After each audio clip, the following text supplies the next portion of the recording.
Жар қадірін білерсің, жетірлік келсе басыңа. Жас қадірін білерсің, ақ кіргендай шашыңа. Дос қадірін білерсің, айналса дұшпан басыңа. Көңілің дай бұлт басып, жан келмесе қасыңа. Мен кейде әзілдеп те айтам. Бұл отырарда арыстан боп туған, бүгін әсір әл-Фараби туған, бұл отырарда Шәмші Қалдаяқов туған деп әзілдеп те айтам. Шын мәнісінде мен мына отырарда туып өскем. Отырар дегеніміз қазіргі Шәуілдір. Әкем темірші ұста болған кісі, темір сапқызының несінде әкем бейті жатыр. Әкемді бейт, шешемді бейт өшерді жатыр қазір. Әкем домбырасы күйші болған кісі. Темірші ұста болған менен. Гармон тартқан кісі. Қобыз да тартқан, Қалдаяқ әншісінде де 8 қырлы кісі болған адам. Ақын болған адам, шайыр болған. Шешем әнші болған кісі. Әншілік, музыканттық жағымыз ол. Әкемде де, шешемде де екеуінде түптігі тұнып тұрған әншілер, музыканттар. Қабыланбекте өздігі техникум бітірдім. Мен жасым келді, әрмеяға шақырылды. Мен Сақайлинге алып барды. Орта білімді азамат болғасын, мен әскери училищеге барды.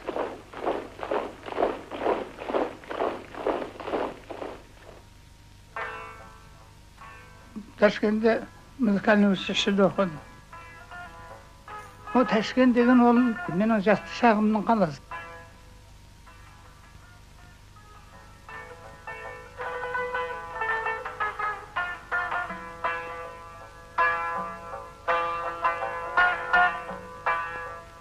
Қайықтаны бірінші рет радиоға шығарған Жамал апа Омарова. Өйткені қайықта 57 жыл жазылды дағы, ол бәйге жазылмай қалды дағы, конкурсқа жазған. Бір жыл шамаданды жатты дағы, 58 жыл көктемде Жамал апаға үйретуім, осы әнімді бір көріңізші деп. Жамал апа үйреніп алды дағы, сразу айтып өт, қайықта популярны болды деп. Бойдақ кезімде мен Жамал апаның үйінде тұрдым. Ол кезде тұрмыста нашар болатын. Тамақ, шайсу мәселесі студенттерге ауыр кез болатын. Жамал апаның үлкен баласы есебінде тұрдым үйінде. Болсақ тағы жаңа таныс, жүзсек талағаш қайықтай. Ұшқыр қиял кетті алыс, бұйырмашы айыппай. Самыл болар толғандырған, айдын шалқар көл беті. Сәулем мені ойландырған, сенің жарқын келбеті.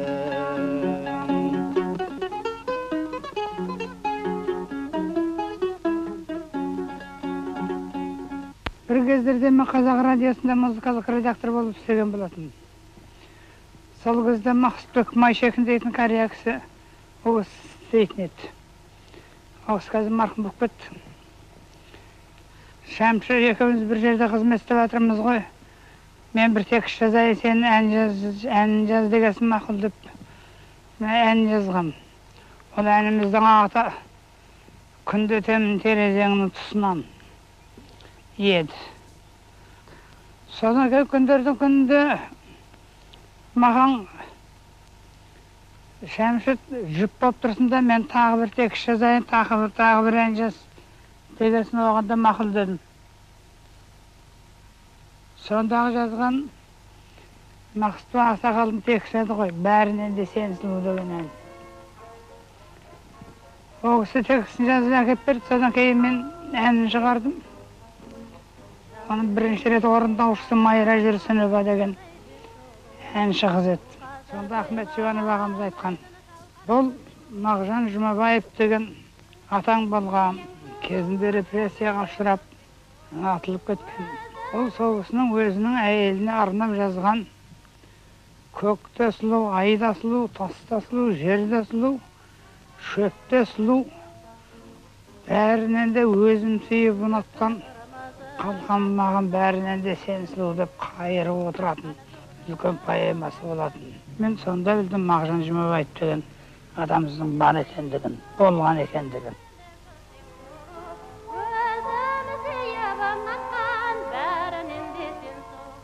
Мен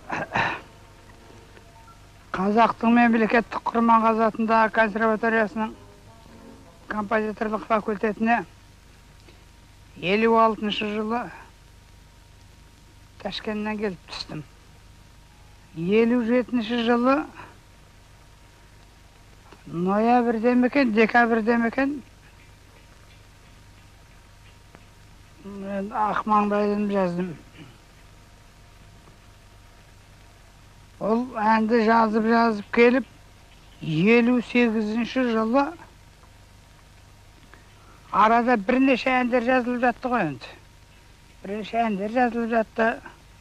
Композиторлық факультетте оқыған балаға үйге тапсырма ретінде беріледі. Фортепианный пьесалар жазу керек, басқа шығармалар жазылу керек, әннен басқа. Солардың бәрінің ортасында Ақмаңдайлымды 58 жылдың декабрінде шығардым ол жарыққа. Роза Бағданова ол кезде әккі болып жүретін. Шәмші қалың қалай, жағдайын қалай деп жүретін. Мен оның жазған әндерін өзім сүйіп айтамын. Енді Ақмаңдайлымның бір жағдайын, уақиғасын айтайын. Жаңа Ақмаңдайлымды алып келгеннен кейін ойнап жатыр. Ойнап. Мұзафар Әлімбаевпенен екеуі келіпті. Реке, осы өлеңді сізге алып келдік, осы қалай болады екен деп. Тыңдадым, тыңдай бердім, өте маған ұнады өлеңі. Өте ұнағаннан кейін, кәдімгі қолма-қол өлеңді айтып кеттік те, 1-2 күннен кейін барып жаңағы радиоға жаздырдық. Содан кейін халыққа айттық. Әр көргенімде, апау, Ақмаңдайлымның буы мені көтеріп жүрген деп. Ақмаңдайлым енді халықтың сүйіп айтатын әні десем, мен жалған айтпаспын. Енді қазір қалдаяқтай композиторлер енді халықтың жанын табатын, оның жаңағы жазған мелодиясы өте әсерлі болатын. Ең кемінде бір әйтеуір 25 шетелінде айттым. Сол тілім білмейтін жерлердің өзінде де жаңағы Ақмаңдайлымды өте жақсы қарсы.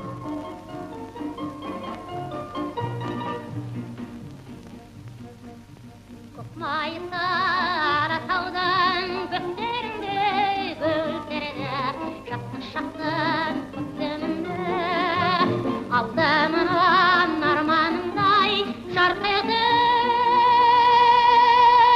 көңілімді жетпейіндей бақыттың кемай. Айналым Ақмаңдайлым ақылым алтыным жалындай жүктерімді ұялмай жан сәулемді жақсылықтың жоқтығын ерте кеші жадырашы айналғанша еркелеші. Сен деген сөз өтептен артығыны өзіңе іштеймін қақтырды. Деген салқын сөздің қорқамын ғой. Сен деп көңіл қайта шалқырмай. Айналым Ақмаңдайлым ақылым алтыным жалындай жүктерімді ұялмай жан сәулемді жақсылықтың жоқтығын ерте кеші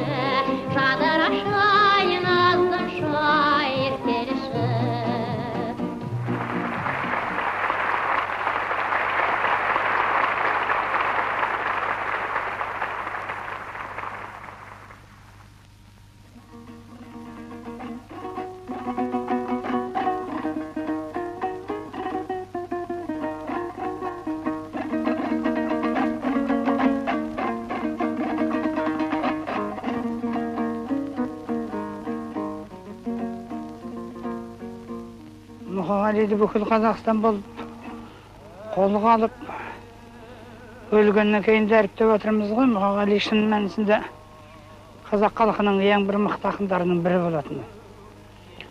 Мұқағали өрісі кең, танысы кең, көкірегі кең, алқымы кең, аумағы кең, оның географиясы кең, сондай кең жоспарлы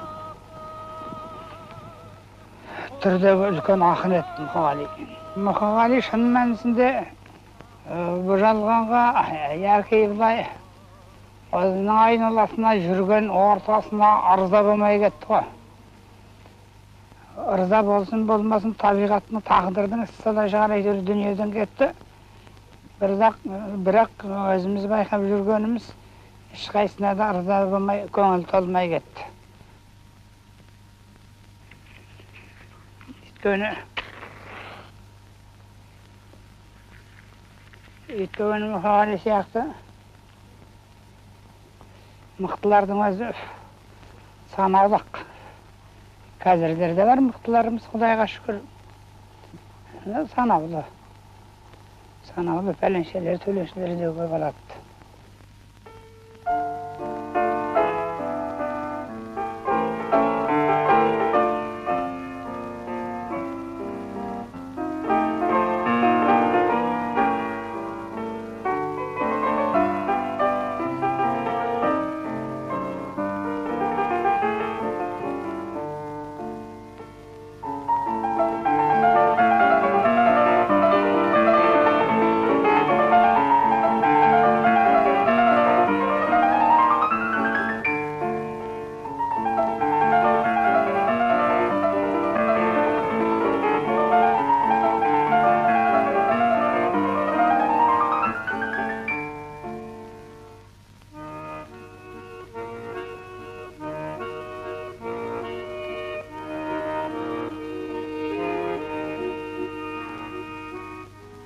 Мен болғанда барда екі ұл бала.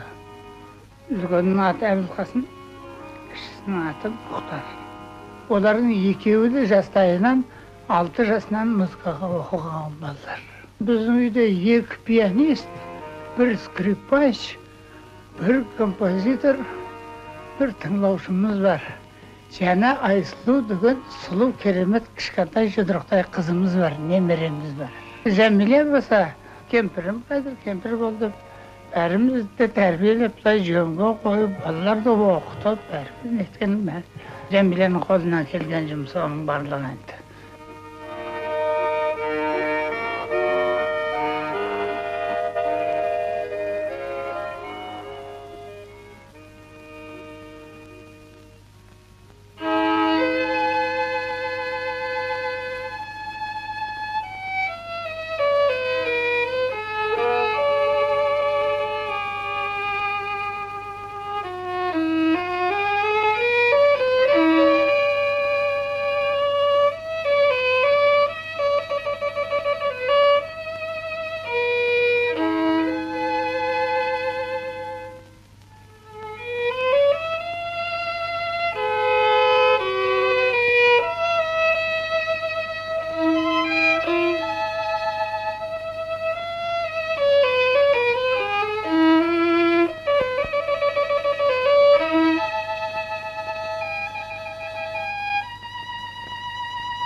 Композитор деген ол ең алдымен Құдай береді. Композиторский деген ол таза табиғи нәрсе оның өзі. Бірақ оны оқып дамыту керек. Композитор болу үшін музыканы көп білу керек.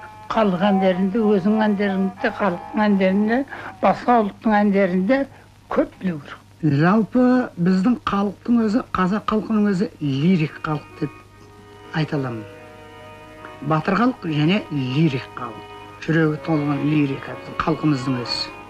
Сондықтан мен жазған әнде тек қана қыз бенен жігітті айтылып тұрғаныменен ол жалпы сүйіспеншілікті, елге деген бұлақтарымызды, көлдерімізді, теңіздерімізді, тауларымызды, аспанымызды, жерімізді сүйіспеншілікті суреттейді деген әңгімеде түсінуіміз керек.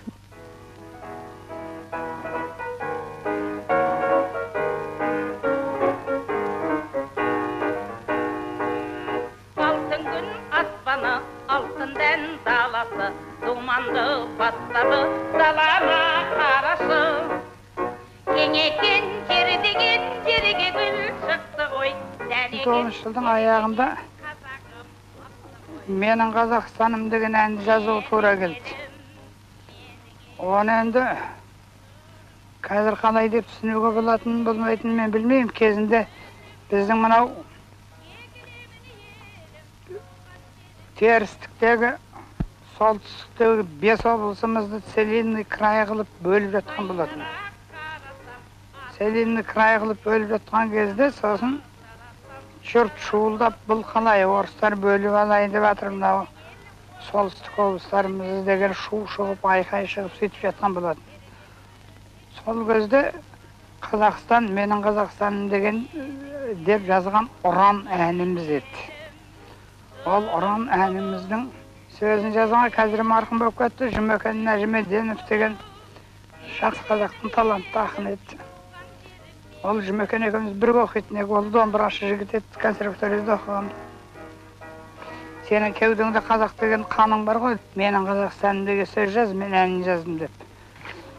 Сосын Жамал апаға үйреттік, тағы Жамал апа қағып алып, тағы сразу радиоға барып орындады. Радиодағы жігіттерге айтып қойдық, күніне 1-2 рет беріп қойыңдар деп, менің Қазақстанды күніне 1-2 рет беріп қоятын болды. Сөйтіп жүріп, бұлай өзімізше бір патриоттық іс қозғадық қой деп. Жерімізді біз қайтарып.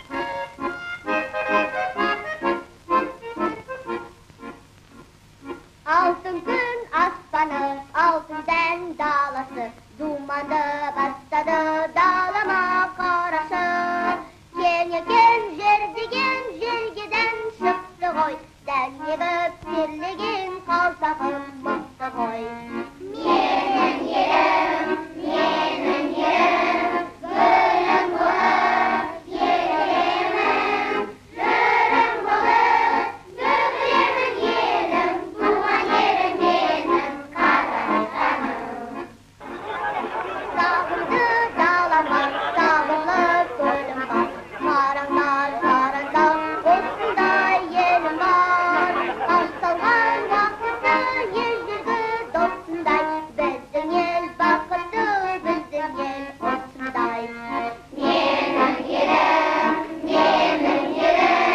гүлім болып, егілемін, жырым болып, төгілемін елім, туған ерім менің Қазақстаным. Төгілемін елім,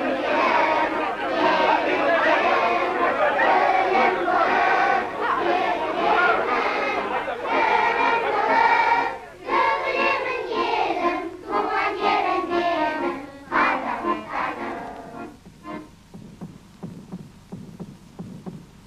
менің Қазақстаным.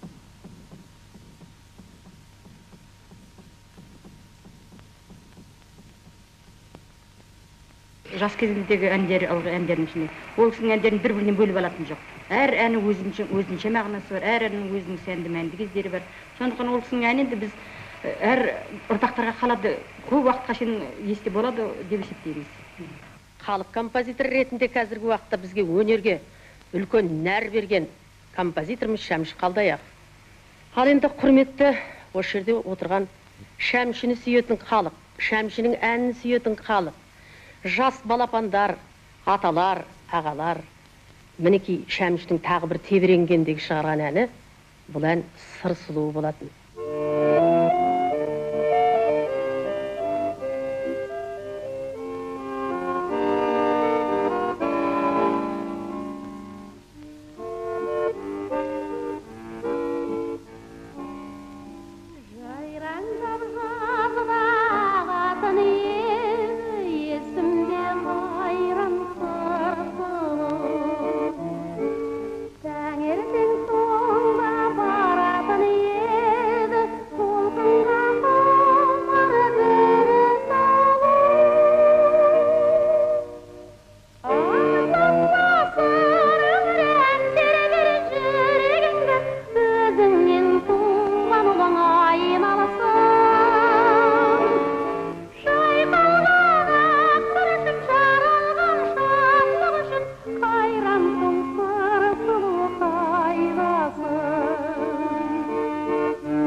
толқынды шашы күн қағып қалама қарап жағада тұрған күріштің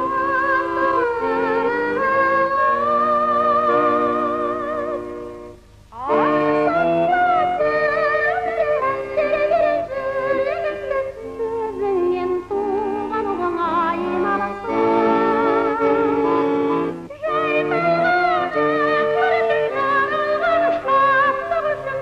қайран сонсыра сұлу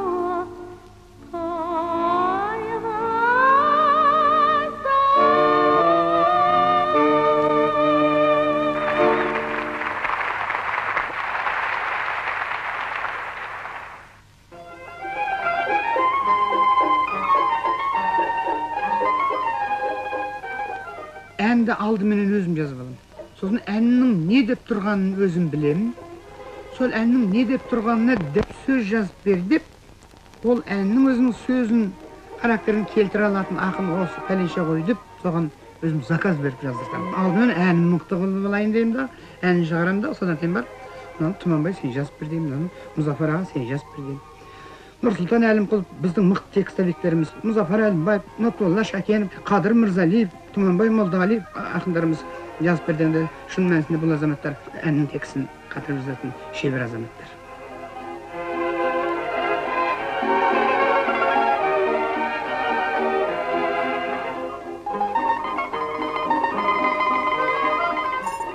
Менің шешем міне келіп жатыр мына ауылдың сыртында, әкем қасында. О кісі өмірден жас кеткен кісі, ұзақ уақыттар ауру болды. Сол аурудан кетті. Ал ол кезде мен бойдақ едім. О кісі 59 жыл кетті. Қазақтан мақалдар анаңды Меккеге 40 рет арқалап апарып алып келсең де қарызынан құтыла алмайсың деген. Соның бір жобасы болып тұрсын деп мен 59 жылдан бастап ана туралы ән жазайын деп ойға түскен.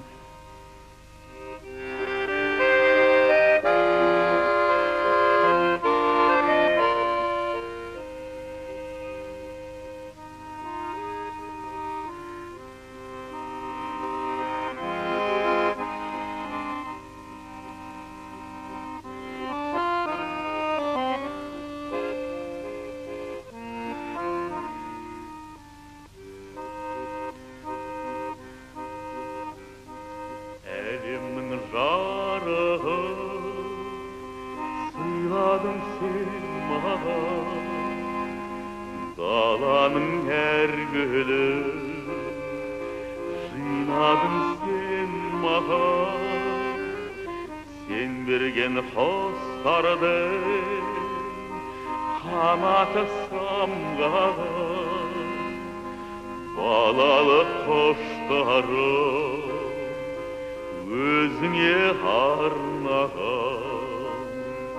Әлдилеп аялап өсірген жемісін, самал кел саябақ құшағың мен үшін. Есейіп кетсем де мен саған сәлемін, көгілдір көктем